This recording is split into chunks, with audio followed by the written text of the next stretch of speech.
Shalom semuanya. Apa kabarnya hari ini? How are you? Amazing ya. Hari ini kita akan belajar tentang discipleship. Apa sih discipleship? Nah, teman-teman kalau kita lihat, sadar nggak bahwa Yesus itu mengubahkan dunia? Do you realize that Jesus has changed the world? Ya, Yesus itu mengubahkan dunia. Bayangin dunia yang tadinya kacau balau, ya tadinya iblis berkuasa. Alkitab bilang di 1 Yohanes 4 ayat 4 bahwa the devil is the god of this world. Makanya nggak heran dunia benar-benar kacaunya luar biasa. Walaupun hari ini masih banyak kekacauan, tetapi begitu banyak perubahan yang terjadi di dunia ini karena Yesus. Nah, teman-teman kalau lihat bagaimana Yesus bisa mengubahkan dunia. Kalau kita lihat, kita sadar karena ajarannya, amin. Ya, Yesus mengajarkan tentang kasih, Yesus mengajarkan tentang banyak hal. Kita lihat bagaimana banyak cerita, ya, Mother Teresa dia bisa melakukan banyak perkara besar dengan kesederhanaannya dan dia mampu menyelamatkan banyak jiwa di sana.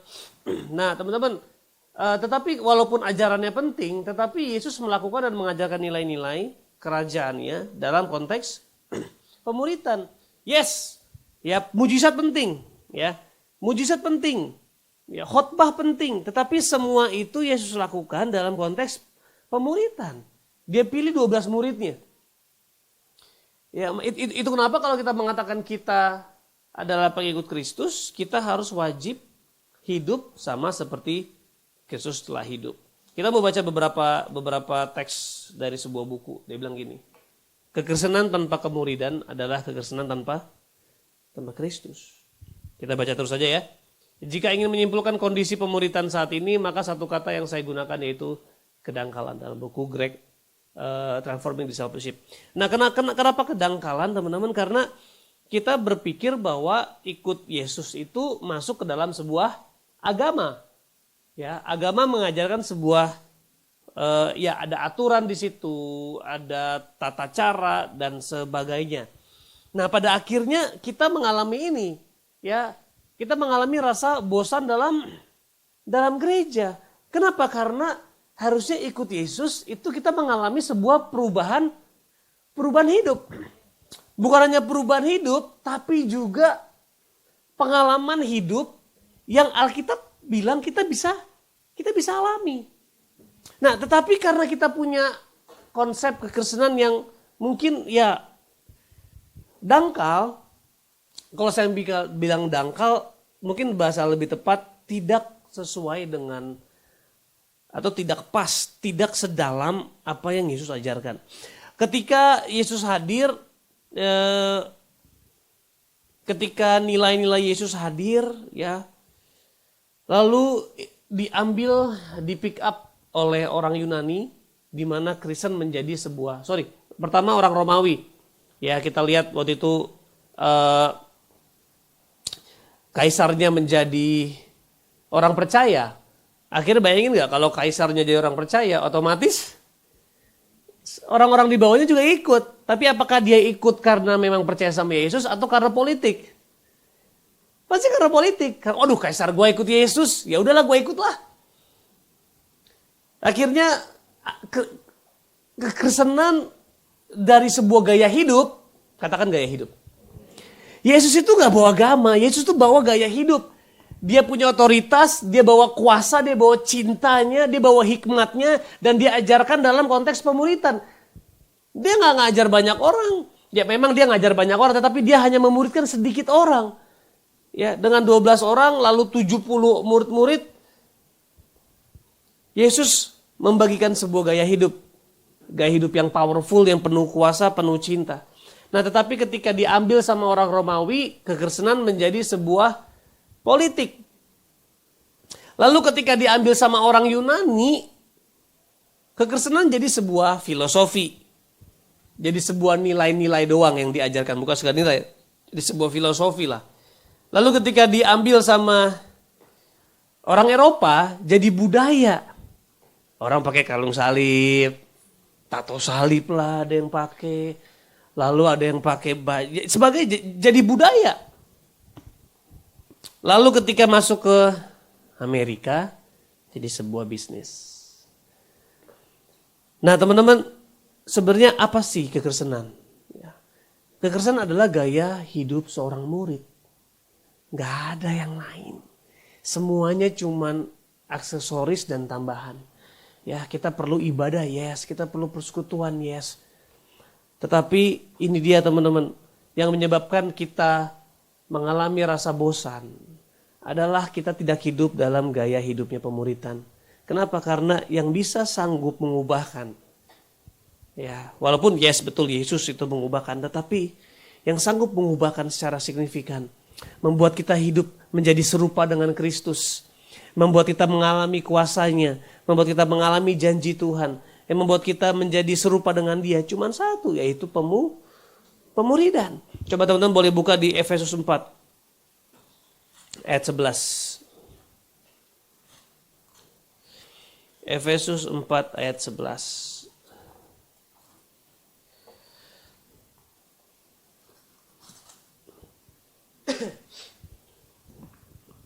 Kita mengatakan gini, dan ialah yang memberikan baik rasul-rasul maupun nabi-nabi, baik pemberita-pemberita Injil maupun gembala-gembala dan pengajar-pengajar untuk memperlengkapi orang-orang kudus bagi pekerjaan pelayanan. Ini yang pertama, bagi pekerjaan pelayanan. Salah satunya ini yang kita lakukan. Kenapa kita bikin ibadah? Karena kebutuhan orang untuk bersekutu, amin. Tapi nggak stop di situ saja, ya. Nggak stop di situ. Nah, pekerjaan pelayanan itu bicara tentang, ini dalam bahasa Yunani diakonia. Artinya diakonia itu, ya kita lihat kasih makan orang miskin, janda-janda. Itu teman-teman mungkin sudah sering dengar, ya diakonia. Tetapi bukan hanya pelayanan pekerjaan doang. Dia bilang gini, selain dari pekerjaan pelayanan, tapi juga apa? Bagi pembangunan tubuh Kristus. Dibangun, dibuild. Dibuild jadi apa? Jadi orang kaya, orang sukses? Bukan. Jadi seperti Kristus. Bukan dalam rupanya, tetapi maksudnya dalam perawakan, tetapi dalam sifat-sifatnya, dalam kuasanya, dan dalam kasihnya. Itu dia, saya ulangi lagi ayat 12. Untuk memperlengkapi orang-orang kudus. Apa? Diperlengkapi, di-equip. Ya kayak teman-teman sekolah. Kenapa ada sekolah? Dari TK, SD, SMP, SMA, kuliah. Kamu diperlengkapi. Nah, sebenarnya bagus banget kita bisa belajar konsep pemuritan dari sekolah. Kita sudah biasa dengan kita diajar, kita belajar, tetapi bagaimana kita belajar untuk dimuridkan, membaca firman Tuhan, melakukan firman Tuhan untuk menjadi seperti Kristus dan melakukan apa yang Kristus lakukan. Untuk memperlengkapi orang-orang kudus bagi pekerjaan pelayanan, bagi pembangunan tubuh Kristus, sampai kita semua telah mencapai kesatuan iman dan pengetahuan yang benar tentang anak Allah, kedewasaan penuh. Terus habis itu tingkat pertumbuhan yang sesuai dengan kepenuhan Kristus, sehingga kita bukan lagi anak-anak yang diombang-ambingkan oleh rupa-rupa angin pengajaran, oleh permainan palsu manusia dalam kelicikan mereka yang menyesakan. Teman-teman, ini penting banget. Penting banget. Supaya teman-teman bisa tangkap ini.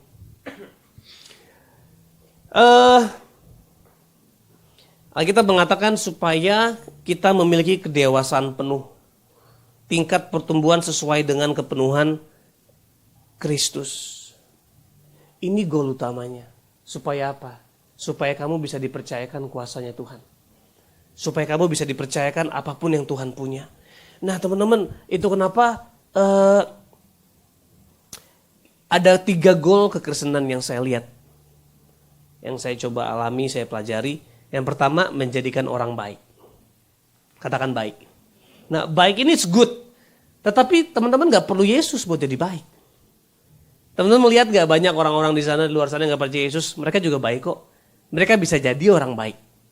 Ya, jadi kalau mau jadi baik, saudara gak perlu Yesus. Tapi yang kedua, yang saya rasa ini cukup jauh lebih baik, yaitu jadi berkat, amin. Ya, kita menjadi berkat. Artinya jadi berkat apa sih? Kamu lagi kesepian, lagi sedih, ada orang datang tolong kamu.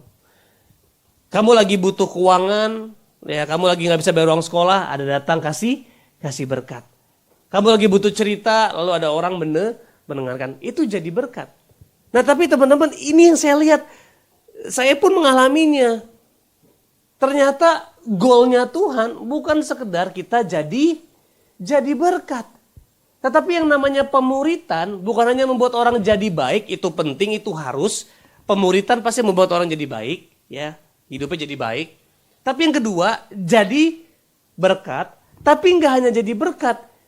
Yang ketiga adalah supaya kamu bisa menjadikan orang juga baik dan jadi berkat. Ini yang terakhir, pemuritan. Bagaimana kita bisa membagi hidup supaya orang bisa jadi baik, jadi berkat, dan mampu membangun orang kembali. So yang pertama to be good, yang kedua to be a blessing, yang terakhir to be a builder. Nah, discipleship is a calling for you to be a people builder. Katakan people builder. Supaya bisa membangun hidup seseorang. Nah, makanya ini Yesus lakukan cuma sama 12 orang. Dia bangun tiap hari. Dia ajar, dia utus. Bayangin loh, dikasih kuasa, diutus. And this is what Christianity is all about. Tentang pemuridan. Nah, saya nggak bilang ibadah nggak penting. Saya seorang gembala senior. Saya pendeta di gereja. Saya rindu supaya anak-anak beribadah. Tetapi fokus saya bukan ibadah. Karena orang nggak diubahkan. Ya saya nggak mau bilang ibadah nggak mengubahkan, tetapi perubahan yang signifikan tidak terjadi di ibadah, tapi terjadi di hari Senin sampai Sabtu. Apa yang teman-teman lakukan, itu yang paling penting. Nah, saya mau cerita, ini salah satu anak rohani saya, namanya Andrew. Saya ketemu 2 tahun lalu, saya lagi di gereja, sebuah gereja, saya lagi sharing. Nah, Andrew ini nggak pernah datang ke gereja. Orang tuanya ke gereja, tapi dia selalu ke bawah. Dulu masih ada 7-Eleven. Ya cuma ngerokok, main handphone dan sebagainya. Jadi ini bukan orang yang tertarik sama gereja. Lalu karena saya kesaksian tentang narkoba, temennya di atas langsung chatting. Drew, naik ke atas nih. Ini pendeta sama rusaknya kayak lu dulu. Kurang ajar ini ya. Menghina pendeta dia. Lalu Andrew naik, tapi saya sudah selesai khotbah. Akhirnya habis 2 berkat saya turun, lalu Andrew datang. Dikenalin sama temen yang tadi yang WhatsApp. Dia bilang, bang ada yang mau kenalan namanya Andrew dan sebagainya. Bang dia mau ngobrol dong. Oh ya boleh. Ngobrol di belakang masih rame. Dia ngobrol, bang boleh gak tadi ceritain lagi kesaksian abang. Akhirnya saya cerita kesaksian, dia mulai nangis. Pertama berkaca-kaca, mulai nangis. Terus mulai pakai kata-kata kotor lagi. Anjir bang, sorry bang gue nangis bang. Tapi sekali lagi, harusnya hidup orang Kristen itu bukan punya semangat sekedar ibadah, tetapi to see people's life change. Bukan supaya jadi baik, it's good, jadi berkat itu jauh lebih baik. Dan ini harus teman-teman punya, ya. Tapi yang terakhir ini teman-teman, teman harus dilatih gimana caranya untuk build orang menjadi people builder lagi. Nah, singkat cerita akhirnya Andrew nangis, terus bang malu banget gue sini bang, kita ngobrol depan deh bang. Ya udah ke depan, dia cerita semuanya. Ternyata dia adalah salah satu kurir bandar narkoba di sekolahnya. Dia masih kelas 3 SMA, dia salah satu anak paling nakal, dia hidup dalam narkoba, seks bebas dan sebagainya. Akhirnya ini dia. Saya langsung bilang, Drew, lu mau gak buka hati buat Bang Radit masuk hidup lu? Nah ini namanya pemuridan. Bayangin Andrew ambil dompetnya, bang lu tau gak bang? Dibuka nih. Sebenarnya gue masih ngeganja. Oh ada ganja gorila. Nah itulah pertama kali ganja gorila ikut ibadah. Untung dia gak menyembah di sini kan. Akhirnya saya bilang, Drew yuk mau gak buka hati buat gue masuk hidup lu? Oke bang. Udahlah baru kenal, bukan jemaat. Tapi ini yang Tuhan mau. Tuhan tidak mau untuk mengumpulkan jemaat. It's not what yang di kepala Tuhan bukan itu. Bukan penuhin bangku gereja, bukan. Walaupun itu bagus, tetapi bagaimana membuat bangku neraka kosong, lalu latih orang-orang untuk bantu orang lain menjadi murid Kristus. Sekali lagi apa sih murid? Baik, jadi berkat, dan jadi people builder. bisa membangun orang. Akhirnya udah, saya akhirnya mulai tuh nginep di rumah langsung. Hari Rabu apa hari Kamis itu langsung nginep di rumah. Lalu saya muridkan. Apa sih muridkan? Ajar nilai-nilai firman Kristus. Kasih tahu bahwa, Drew, ini hidup yang Tuhan mau. Yang ini itu bukan Tuhan desain. Lu didesain serupa dengan Kristus. Kejadian 1:26. Dia bilang bahwa marilah kita menciptakan manusia yang apa? Serupa segambar dengan Tuhan.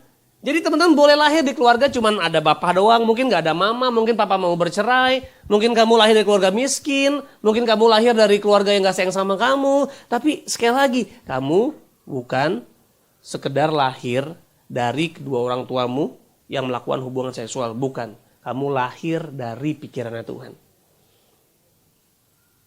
Ya. Kamu bukan berasal dari Medan saja. Kamu bukan orang Cina, kamu bukan orang Medan, bukan orang Batak, kamu bukan orang Ambon.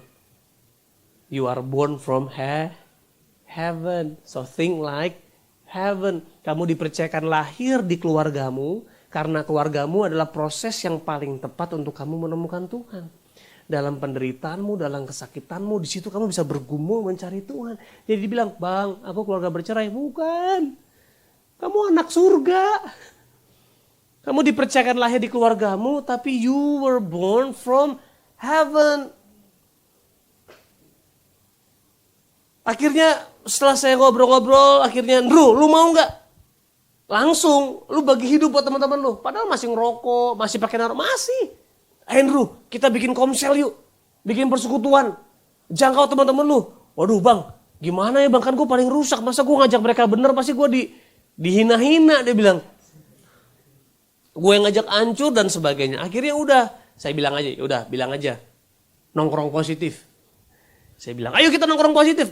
Nah ini kata kuncinya, ini kalimat kunci. Gak ada orang yang gak mau berubah. Gak ada. Semua orang gak ada yang enjoy bikin dosa. Gak ada.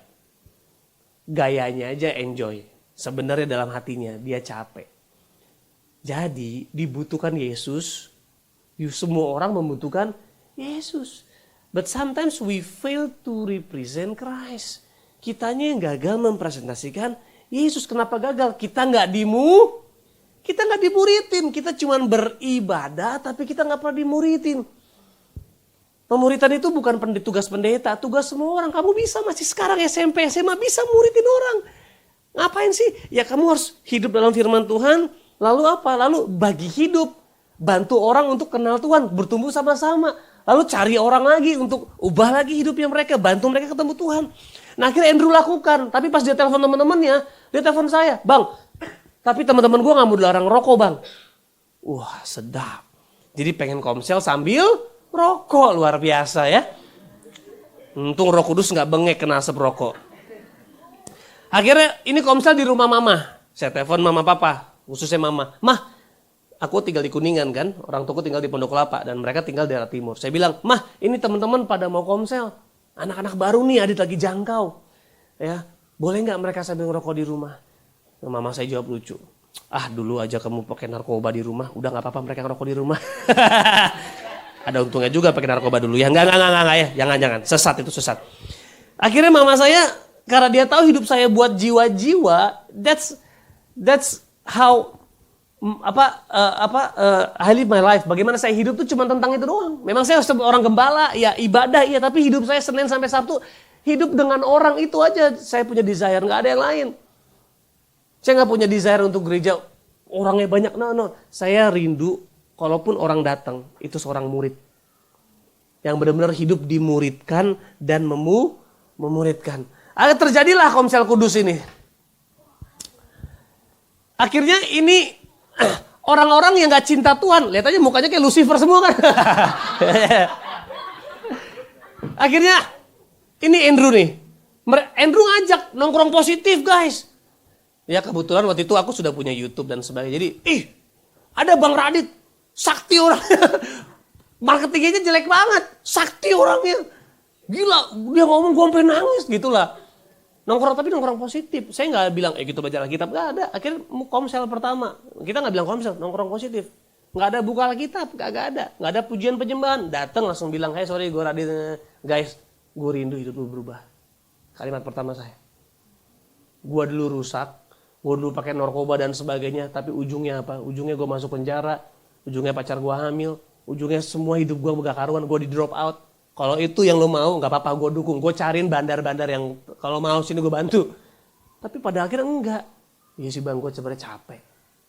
Cuman gara-gara apa? Kelihatan keren sama teman-teman. Jadi yang paling nakal, jadi paling heboh karena keren. Yang dunia bilang keren tuh itu. Udah akhirnya kita cuman bersaksi. Saya bersaksi. Beberapa saya ajak teman bersaksi. Nangis guys. Kayak, sorry ya. Anjing banget hidup lu bang. Kenapa gue nangis ya anjir. Kenapa gue nangis. Man. Ya, this is the world. Kalau teman-teman gak siap untuk dengar mereka ngomong gitu, you're not ready to disciple them. Kita harus jadi seperti mereka, tapi kita gak akan jadi kayak mereka. Paulus bilang kita menjadi seperti orang Yahudi, menjadi seorang Yunani, ya. Apapun kita bisa fluid jadi mereka. Akhirnya pertemuan pertama, pertemuan kedua luar biasa lagi. Walaupun saya gak ada, bayangin pertemuan kedua mereka komsel sendiri. Bang, kali ini kita mau. Pas saya lagi gak bisa. Waduh abang gak bisa ya. Bang, tapi gini bang. Boleh gak sih bang kita sambil minum? Masya Allah menantang hamba Tuhan ini. Saya bilang terserah lo. Terserah. Yang penting saling sharing. Berbagi dulu apa yang lo alami itu aja. Bayangin Andrew dia masih. Kalau misalnya ambil rokok. Habis sambil minum anggur merah lagi ucap orang tua. Tapi gini. Tuhan ada di situ gak?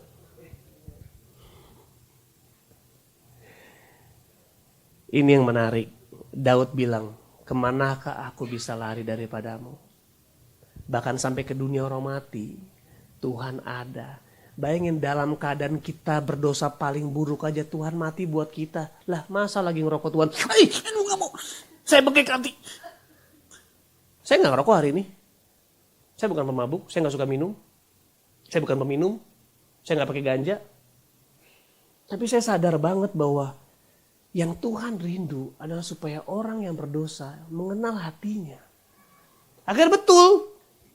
Aku dengar ceritanya, wah gila bang, kemarin kita habis komsel, udah dahsyat banget bang. Tapi tetap habis itu mabok. Mereka mengalami, bayangin saya gak ada. Baru satu pertemuan. Nah ini dia, orang yang hidup dalam Tuhan pasti punya kesaksian. Lu gak perlu khotbah, cuman cerita bagaimana lu mengalami Tuhan. Mereka pasti akan mengalami. Jadi penasaran. Nah kalau orang tajir mampus. Terus lu punya produk mahal mampus. Keren mampus. Ya, sampai bikin orang mampus ya. Lu punya mobil apa keren, terus tiba-tiba mau marketingin ke orang. Terus orang bilang itu, aduh gue gak mau deh. Kurang lebih mungkin bukan salah produknya. Mungkin kita yang gak ngerti cara memarketinginnya. Kalau orang itu mampu beli. Nah teman-teman, gak ada orang yang tidak mampu terima Yesus. Gratis. Dan Yesus adalah kehidupan. Tapi kenapa orang gak tertarik sama Yesus? Karena Yesus harus menarik dari hidup kita dulu. Kalau hidup kita gak ada perubahannya, akhirnya orang juga malas kayak, apa sih jadi Kristen? Oh masuk gereja. Oh rajin ibadah. Man, sedangkan masih banyak yang di dunia kita bisa lakukan yang mungkin lebih enjoy dari ibadah. Makanya teman-teman ibadah penting banget. Penting, saya gak bilang ibadah gak penting. Tapi bagi hidup ini, discipleship amanat agung Tuhan sampai bilang pergi jadikan semua bangsa muridku. Akhirnya pertemuan ketiga ini yang lebih gila. Pertemuan ketiga ada saya. Diajak 27 orang. Dia sewa kafe. Jadi ini anak-anak penabur semua. Dia ajak semuanya. Ngapain? Andrew bilang judi. Jadi dia undang orang, guys yuk ketemu yuk. Ngapain kita judi? Karena dia memang seorang ya kayak pemimpin nakalnya gitulah. Akhirnya betul dia sewa satu kafe. Dari ujung sana sampai ujung sana penuh sama orang. Terus Andrew bilang kan, bang kali ini rame bang. Karena gokil banget. Iya bang, soalnya gue bilang judi. Ya aduh Andrew. Nah tapi saya naik ke atas, saya kenalin sama semua. Di sini ruangan ngerokok. Saya bilang, Drew, di mana meja kita bisa komsel? Oh ada bang, gue udah siapin tempatnya di sini. Di satu row 1, 2, 3, 4, 5 di row kedua. Akhirnya di situ kita komsel. Tahu nggak, itu orang lewat-lewat, anak-anak itu dari lewat cuma nongkrong diam, duduk, jadi ngumpul. Memang nggak semuanya. Ya cuman paling 8-9 orang. Tapi jadi pertanyaan, ada apa di situ?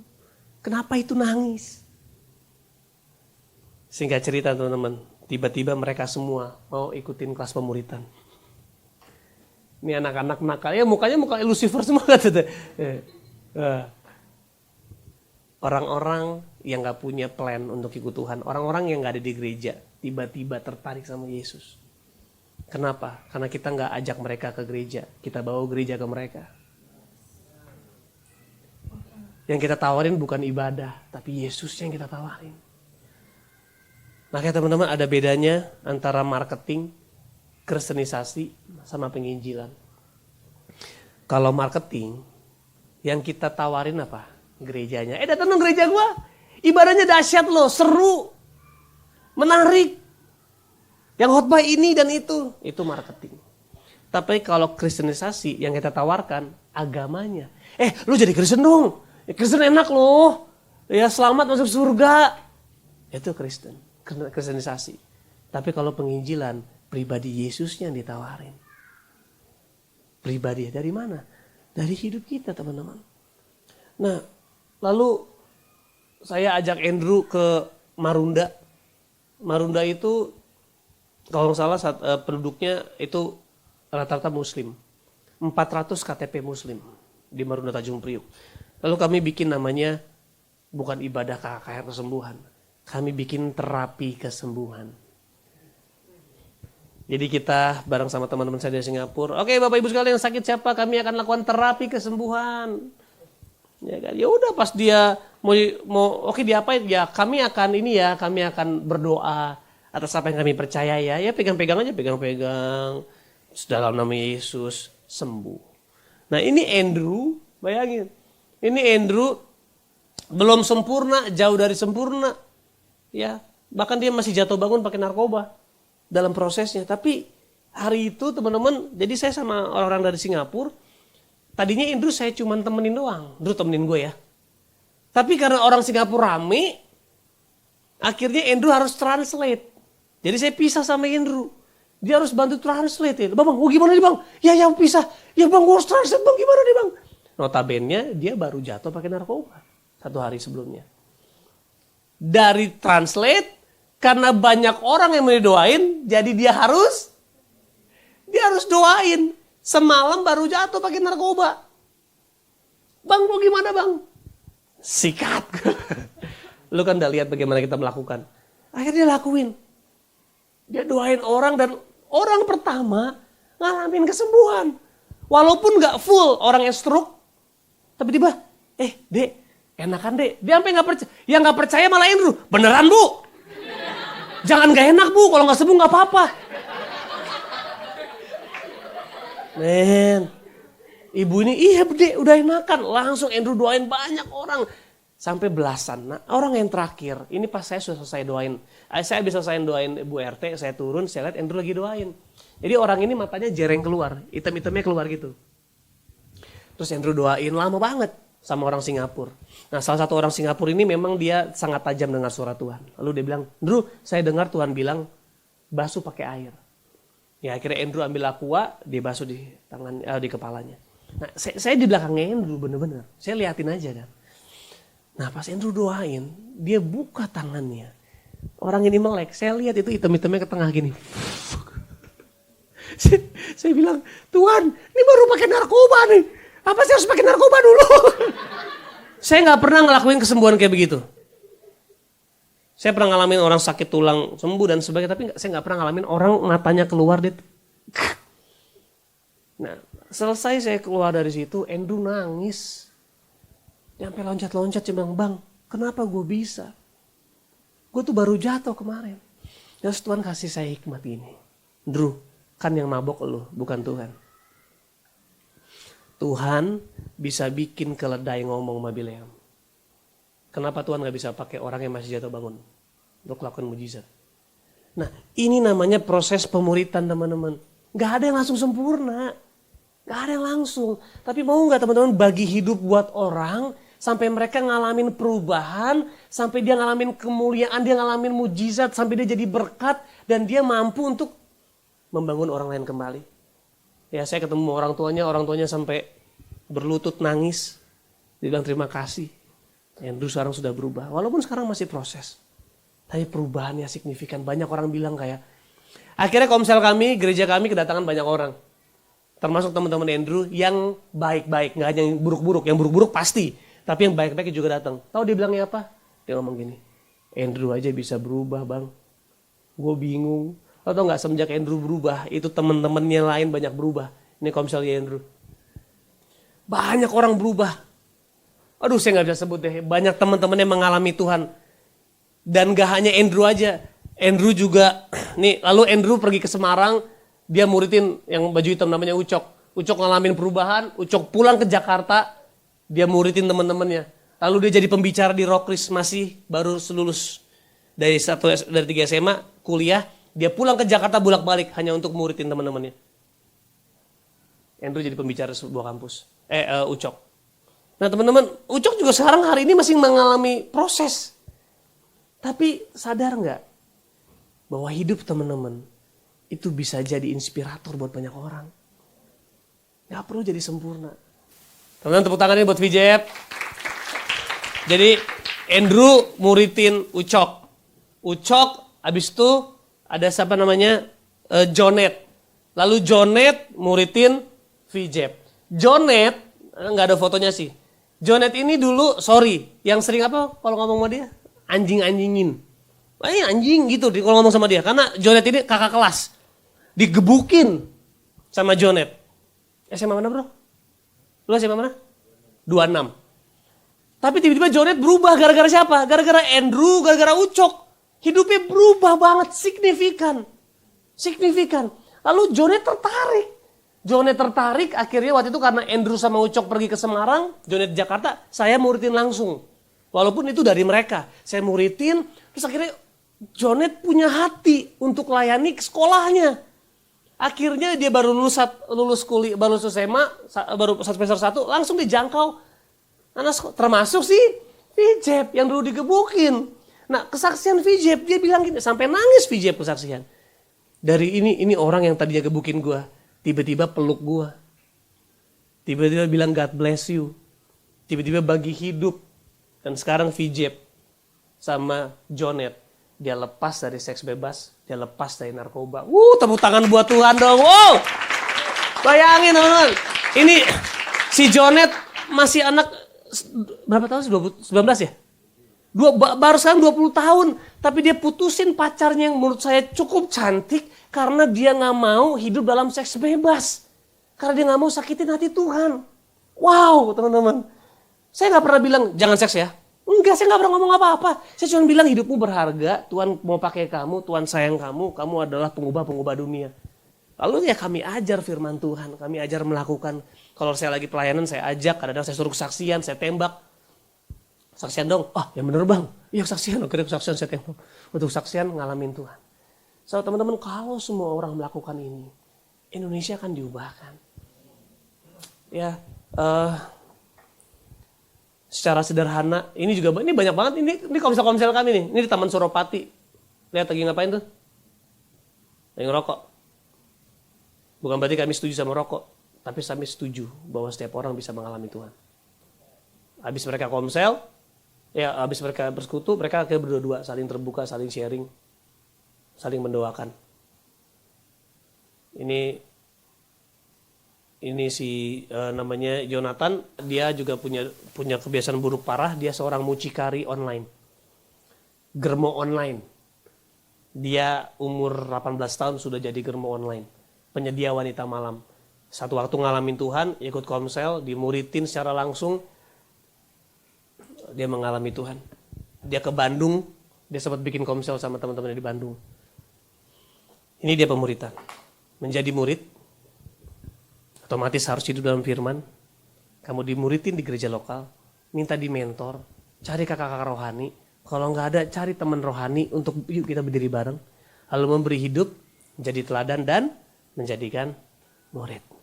Amin teman-teman. Karena Tuhan janjikan satu hal. Kalau kamu memuridkan, ada penyertaan yang gak lazim.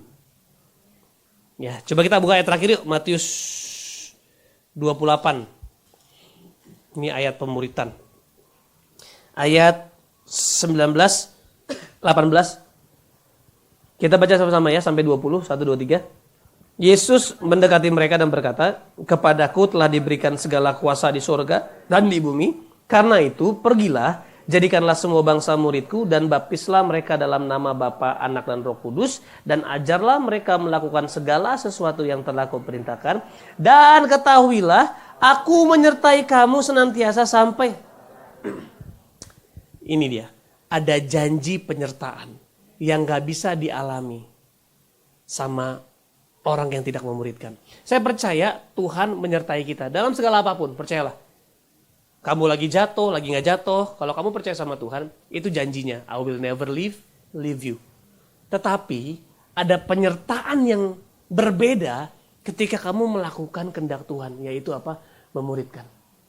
Saya gak bisa cerita hari ini, tapi saya ngalamin banyak banget mujizat yang aneh-aneh. Ya teman-teman mungkin tahu, anak saya yang keempat itu lahir dalam keadaan gak normal. Itu pun mengalami mujizat demi mujizat. Jadi seakan-akan serangan iblis malah jadi berkat buat saya. Orang yang berusaha menyerang saya, malah saya dipromosikan. Kalau kita hidup dalam kehendak Tuhan. Nah teman-teman hari ini simple. Yuk, mari. Jangan sekedar jadi anggota gereja doang. Tapi di gereja ini, kamu aktif. Dimuridkan. Jadi pemimpin. Gak perlu punya posisi, tapi punya fungsi. Jadi berkat buat lihat mana yang gue perlu jangkau. Bagi hidup. Bro, boleh gak ke rumah lo? Ngapain? Ngobrol aja. Gue dapat ini loh. Lalu kamu ngalamin Tuhan, kamu bersaksi. Ngalamin Tuhan, bersaksi. Bantu orang untuk ngalamin Tuhan. Dan saya percaya gereja ini akan jadi contoh bagi gereja lainnya. Amin. Tepuk tangan buat Tuhan yuk. Saya mau bilang bahwa Tuhan percaya sama teman-teman. Dia benar-benar He believe in you. Mungkin orang tua kamu, mungkin karena kelemahan mereka, mungkin mereka melakukan banyak kesalahan. Tapi saya mau bilang bahwa Bapamu yang sesungguhnya, yaitu Tuhan. Dan dia percaya banget sama kamu. Salah satunya kenapa kamu diutus di keluargamu, karena dia percaya kamu yang bisa mengubah keluargamu. So hari ini teman-teman, benar-benar tinggal sama Tuhan, diam sama Tuhan, renungkan firman-Nya, dan biar firman-Nya mengubahkan kamu. Dan biar Roh Kudus tuntun kamu untuk kamu memuridkan teman-temanmu. Yuk kita berdoa yuk. Bapak terima kasih. Terima kasih buat anak-anakmu di tempat ini. Terima kasih buat hati mereka melayani rumah Tuhan. Tuhan aku berdoa supaya mereka masuk lebih dalam lagi, lebih jauh lagi. Bukan hanya sekedar melayani ibadah, bukan sekedar melayani pekerjaan, pelayanan, tapi benar-benar punya hubungan yang intim sama Tuhan. Memiliki satu gairah, membaca, merenungkan, melakukan firman. Gaya hidup seorang murid. Lalu punya hati didorongkan juga oleh Tuhan untuk bagi hidup bagi banyak orang. Bagi teman-teman sekolah kami simple Tuhan, gak perlu jadi pendeta, mungkin gak perlu kuat firman Tuhan. Mungkin hanya berbagi kesaksian. Mungkin hanya bilang jangan khawatir ya Tuhan sayang sama lu. Mungkin hanya berbagi pendapat yang positif. Kalau mereka lagi kecewa sama orang tuanya, mungkin bisa bilang, hey, lu tahu nggak kalau Tuhan udah mati buat lu, dia sayang sama lu. Bahwa lu pasti mampu ngampunin orang tua lu. Menjadi apa ya? Adding values. Membawa nilai-nilai yang ilahi dalam hidup seseorang. Tuhan terima kasih. Kami tahu seberat apapun hidup kami. Sejelek apapun, sekurang apapun kelihatannya hidup kami. Kami telah dipilih Tuhan untuk menjadi terang dan garam dunia. We are chosen. Kita dipercaya. Dan Tuhan telah menaruh rohnya dalam diri kami. Ini yang membuat kami mampu mengatakan, I can do all things through Christ who strengthen me. Segala perkara dapat kutanggung di dalam Dia yang memberi kekuatan kepadaku. So Tuhan terima kasih berkati anak-anakmu. Aku percaya ada panggilan yang luar biasa di hidup mereka. Yang gak bisa rusak. Panggilan itu akan tetap sampai Tuhan menjemput mereka kembali. Dosa, bahkan dosa sekalipun gak bisa menjauhkan mereka dari Tuhan. Karena Tuhan telah mati menebus mereka dari dosa. So Tuhan, bangkitkan gairah mereka untuk hidup dalam kehendak Tuhan, yaitu untuk pergi dan jadikan semua bangsa murid. Terima kasih Yesus. Di dalam nama Yesus kami siap untuk diutus. Semua yang percaya sama-sama kita katakan amin. God bless you, tepuk tangan buat orang yang baik.